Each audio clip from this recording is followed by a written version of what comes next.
भाइयों, जो असली मुद्दे देश के हैं, बेरोजगारी फैली हुई है, जनसंख्या काफ़ी देश की बढ़ चुकी है, किसी को न शिक्षा मिल रहा है, न स्वास्थ्य मिल रहा है शुद्ध, न रोजगार मिल रहा है, न दवाई की व्यवस्था शुद्ध रूप से हो पा रही है।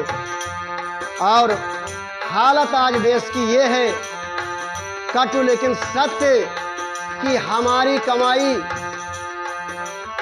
बांग्लादेश से भी कम हो चुकी है। ये हालत है। तो असली मुद्दा रोजगार है, शिक्षा और दवाई। असली मुद्दा,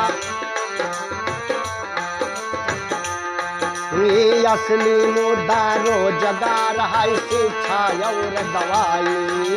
असली मुद्दा,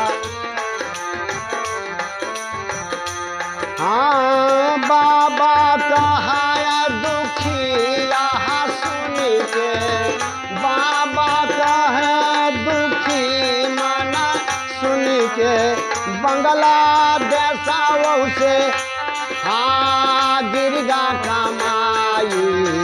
देशवा बिगाड़ दी हो कई कई नेताई, देशवा बिगाड़ दी हो।